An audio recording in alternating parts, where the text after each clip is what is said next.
most electrifying sports show in the 716. My name is Thomas Bailey, and alongside me today is Pius Katengi. As Pius, we have a lot to get into today, an action-packed episode for all of you guys watching here at home. Thank you guys for tuning in. As always, make sure to like and subscribe if you do enjoy these kinds of episodes. And most importantly, make sure to check out the website later on for all of our stories that will be mentioned here today. Without further ado, though, Pius, you have a lot of stuff to get into for us in the men's basketball realm at Buffalo State. What can you tell me about that? Yes, indeed. We do have a lot of stuff to get into. Men's basketball season, the 2025-2026 season tips off November 18th with official team practice starting October 15th. Now, I had a chance to sit down with head coach Mike Birkin, where we discussed what the expectations are for the season and what the important keys are to achieving a successful season with the Bengals this year.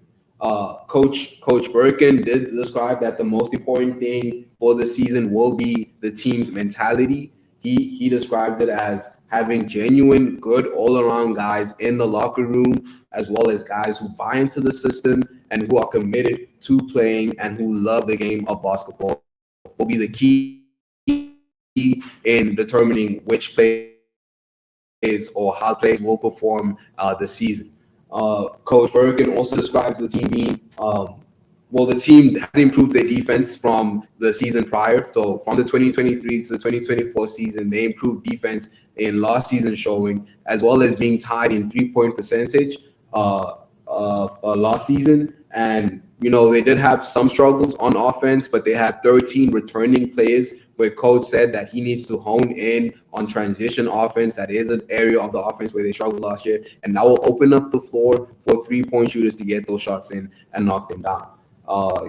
The mentality will be the biggest thing heading into the season, and as well as having a strong mindset during practices. That's where he has them running more schemes, and running more plays to get those guys open looks and to get those open shots to get them to fall in. That is it for this week's of Bengal basketball. And as we count down towards the season starting as tip off November 18th, we'll be keeping you guys updated with all the sports, news, and anything else regarding the team and the season's basketball season. Awesome. Yeah, well, the basketball season is not yet underway, at least for the men's team so far. On to my beat, which is the women's soccer team here at Buffalo State. Their season is in full swing. Conference play starts this Saturday against the Potsdam Bears on the road. Their first game on the road this season in conference play, first of 9 games this postseason for the team in conference play. The postseason will start November 1st, so hopefully they can figure things out and make their way to the dance at that point. But for right now, with how things have gone for this team, they're 3-4-2. Their most recent game was a 5-2 win against Westminster, the college in Pennsylvania. And that is a very interesting thing for them. Obviously, they're trying to make sure that they get things going and moving on in the future. But the most important thing, if you are a team of the caliber of the Bengals, is just working on that defense right now. The offense has been there, 2.22 goals per game right now for the offense, but the defense, 2.23 goals against per game. Something you have to take note of when you're playing a team that is very sound defensively like Potsdam. They have only allowed 0.43 goals per game right now, and that's 7 games into their season. They're 5-1-1, a very great season so far for Potsdam. This team is no joke, and to start out conference play, especially on the road against a team like Potsdam, will be very interesting for them as they'll have to figure things out. And that's not to say Potsdam is bad on offense. Potsdam averages 1.43 goals per game with 10 shots on goal as of right now in their games as well, which means that they are sound both offensively and defensively, making this an all-around huge task for the team this week, especially this weekend, to prepare for this kind of game and get things rolling for them in the conference play. Like I mentioned, 9 games for them this season in conference play. They'll have to figure things out and find their way to the dance. Hopefully they can. The last few years have not been kind to the Buff State Bengals soccer team, but this could be the year they finally turn it around as we hope they can get things done. First of many, hopefully a win on the road in Potsdam, a statement for Buffalo State. As we talked to Lindsay DiPietro, the outside mid, she stated that the team is just focused on concentration at this point. The team wants to be focused on being there mentally, not physically, as mentally they can get to where they want to be by the end of the season. And I could not agree more with the team and how they flowed so far. So hopefully they can transition that pretty well. As that is it for the first segment of a long show. Stay with us here on Buffalo Sports Insider. Once again, my name is Thomas Bailey alongside Hughes Katengi, and we'll be back for more on Buffalo Sports Insider right after this. How was school today? It was good. Did you play volleyball? Yes. How's your serve coming? I think we'll work on it this weekend. Amy's slumber party is this weekend. Is your homework done? No. That was the deal we made. If you do...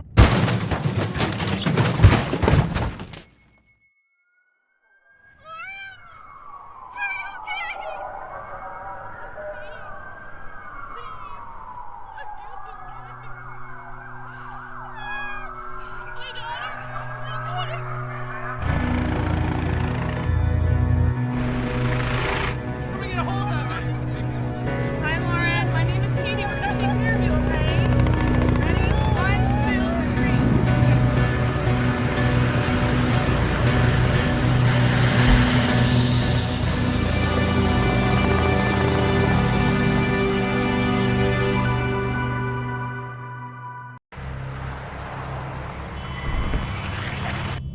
Very right.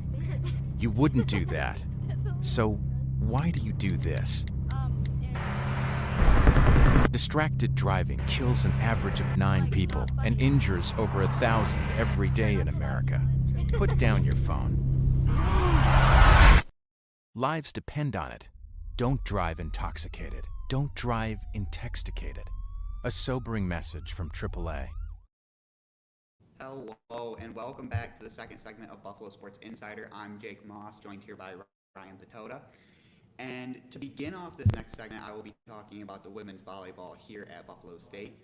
A team that's currently sporting a 6-8 record after hosting the Bengal Challenge over this past weekend, where they went 1-2 in their 3 matches played.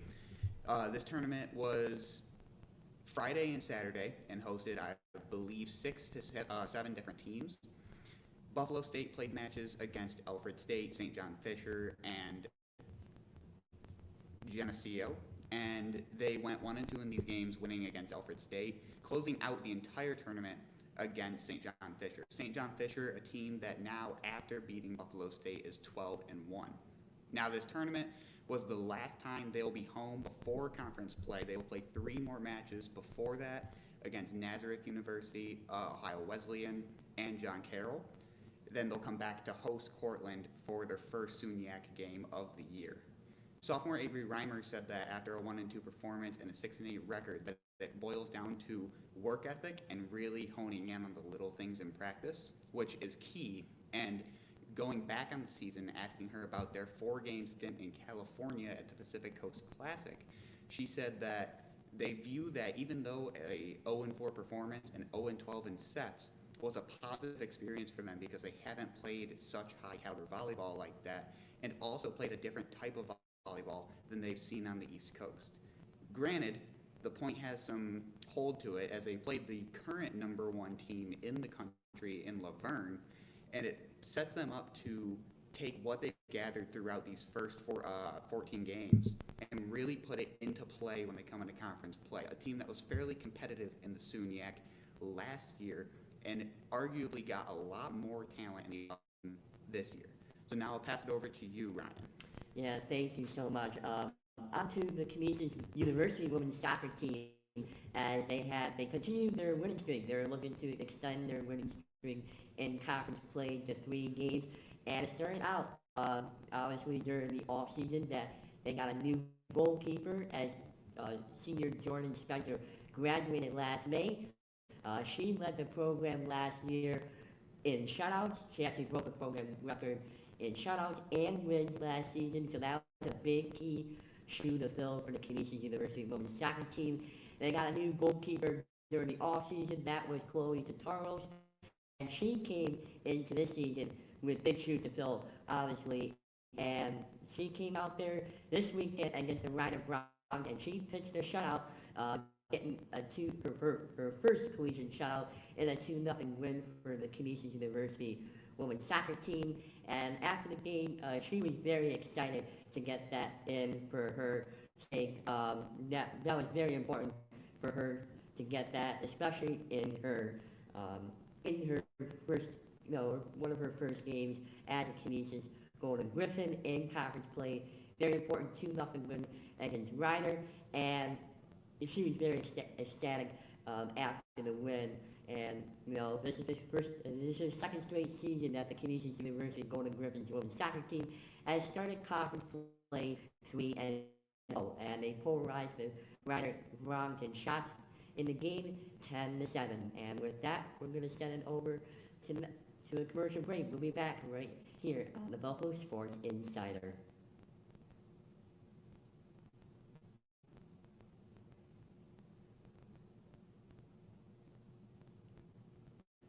How was school today?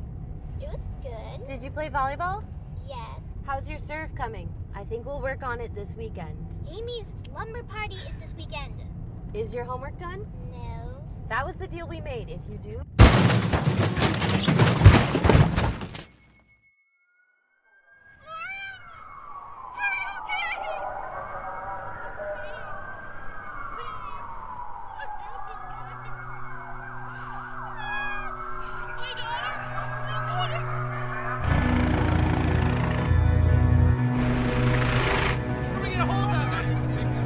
Hi, Lauren. My name is Katie. We're gonna take care of you, okay?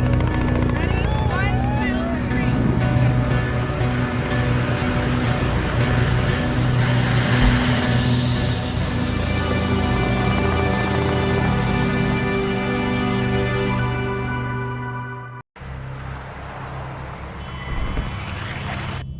Very right.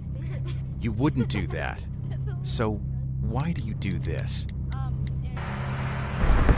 Distracted driving kills an average of 9 people and injures over 1,000 every day in America. Put down your phone. Lives depend on it. Don't drive intoxicated. Don't drive intoxicated. A sobering message from AAA. Good afternoon and welcome back to our third segment today.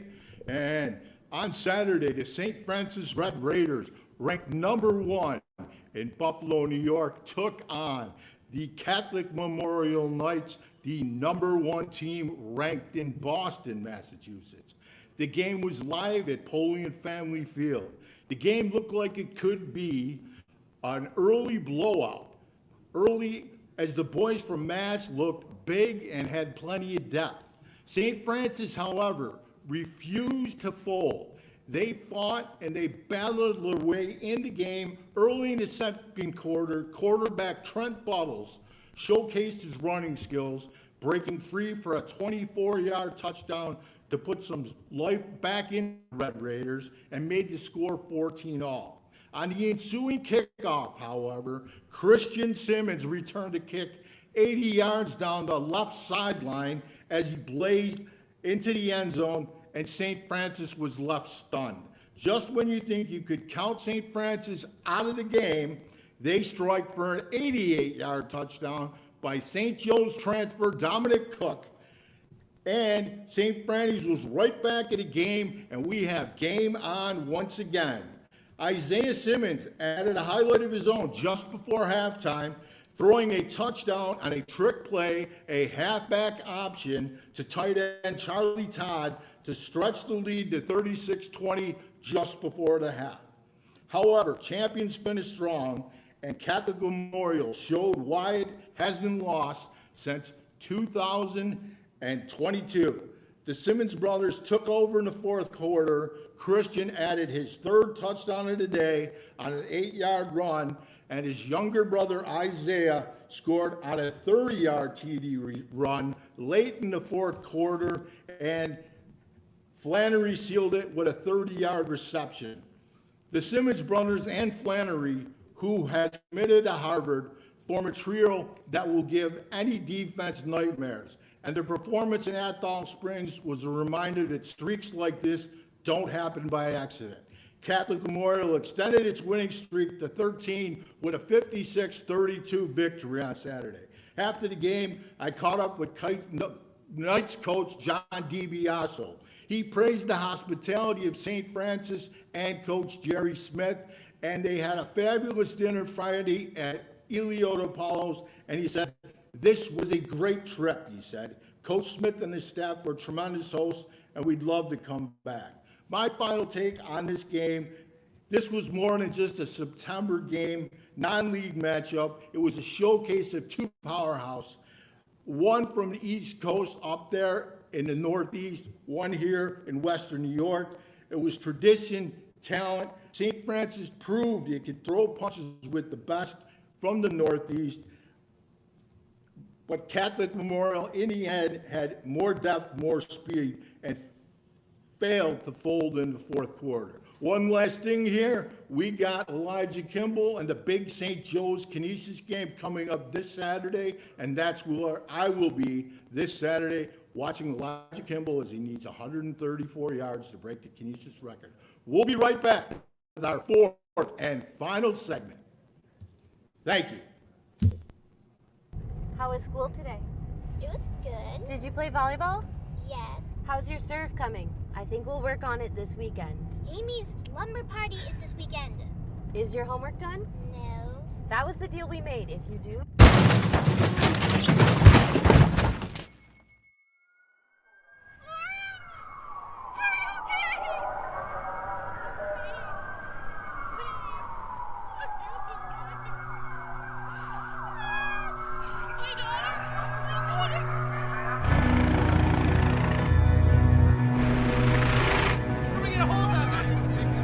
Hi, Lauren. My name is Katie. We're gonna take care of you, okay? Ready? 1, 2, 3.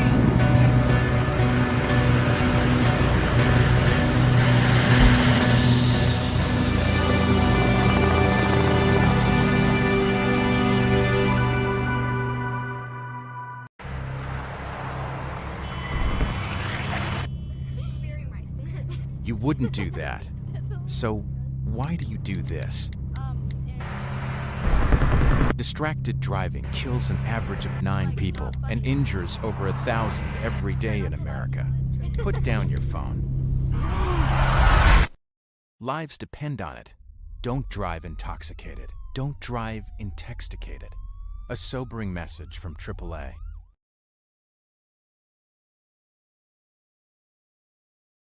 Back in the day, there was no social media. Right. There was really, it's a lot harder nowadays. I mean, back in the day, you should do whatever you want, usually say what you want and tell you how you feel. Nowadays, everybody blows things out of proportion, and if they don't like it, they're going right after you.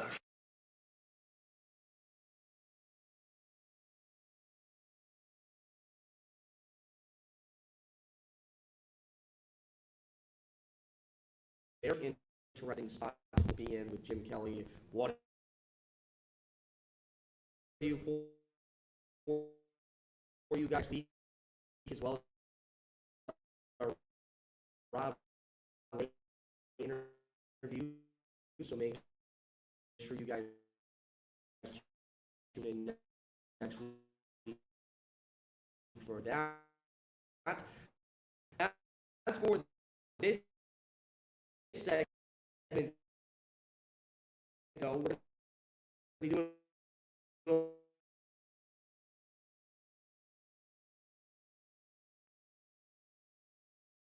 Jones, who knows how long that lasts for, and the LA Chargers, who we all know are known for a little bit of choking. So let's see if they can get that done. Let's see if they can figure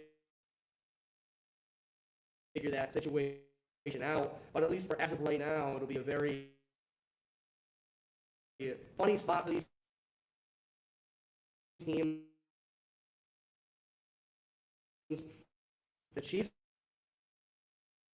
for the Ravens have to be 1-3. Each other this week. Season might be over for them. And the Texans, another team that a lot of people are impressed. There's no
Sounds about right.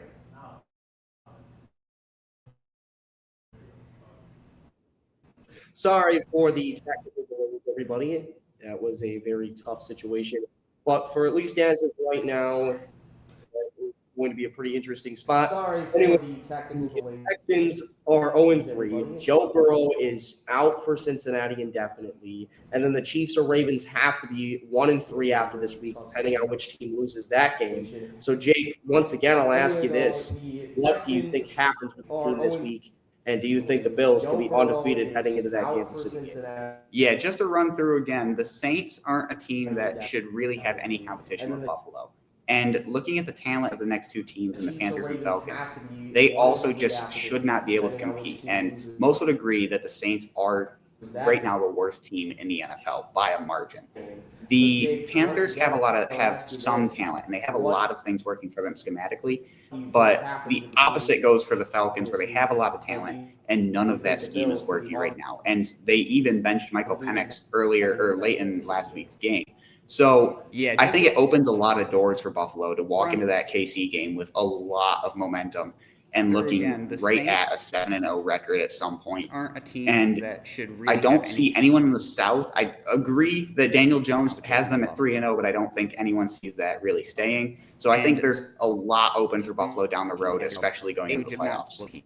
Yeah, I agree 110%. You've got the Patriots, who might be the scariest team that we play just because we always scare ourselves with one division rivalry game a season. And then on top of that, before the Atlanta Falcons thing, I would say that the Falcons might have been a team that could have been a very tough team as well. So overall, I'd still say that this Buffalo Bills team is on pace to be one of the best teams going into that game against Kansas City, if not the best team in the NFL going into that game. And depending on what happens Sunday with that Chiefs-Ravens game, that game might be meaningless at the end of the day, whether we win or lose that game, considering our favorable schedule after the case as well, with our biggest test other than Kansas City pretty much just being the Eagles at this point.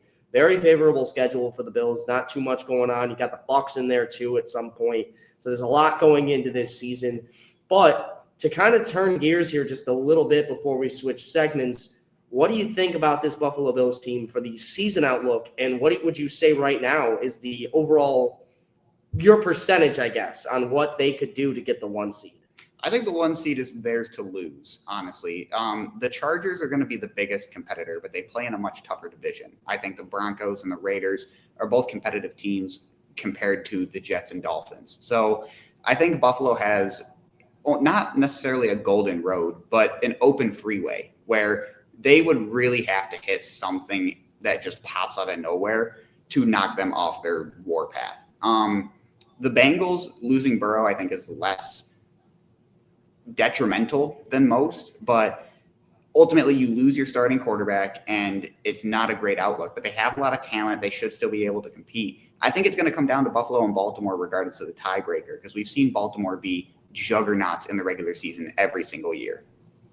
Yeah, I agree 110%. As before we kick this over, make sure you guys watch next week's episode for the Jim Kelly, Rob Ray interviews. Once again, thank you to both of them for taking the time to interview with us, as we'll be right back on Buffalo Sports Insider to close out this week's show with Joe and Ryan coming back to talk about the NFL Power Rankings, who's 1, who's 10, 1 through 10 in between. Find out when we return right after this.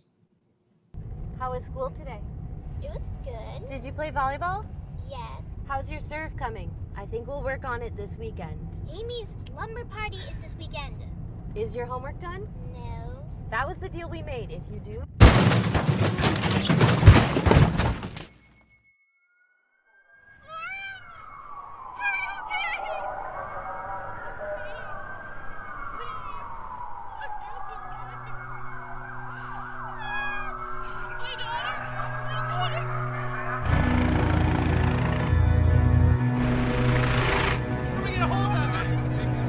Hi, Lauren. My name is Katie. We're gonna take care of you, okay? Ready?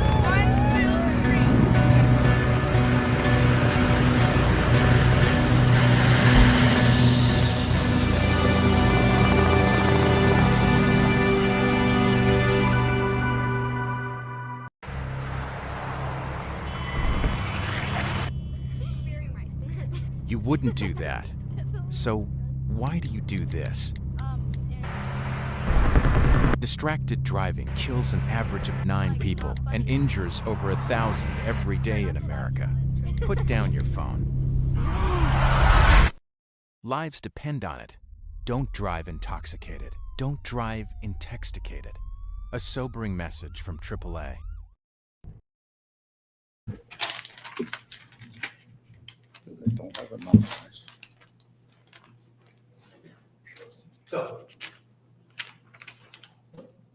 Okay, we're here live in our last segment this week with our inaugural Buffalo Sports Insider Top 10. At number 10, we have the San Francisco 49ers who break into the top 10 as they snuck by Arizona.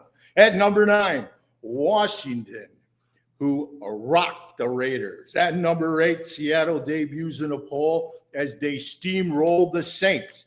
At number 7, Baltimore slides down from last week's number 3 spot after their debacle with Detroit. At number 6, Green Bay loses to Cleveland in a fourth quarter collapse.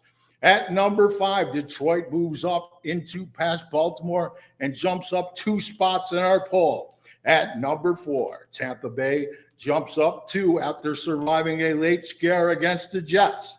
At number 3, the LA Chargers count on Cameron the Kicker Dicker to pull the game out. So process elimination, we have 2 teams left, Buffalo and Philly, and by virtue of a tie, the Bills and Eagles are tied at number 1 in our first poll.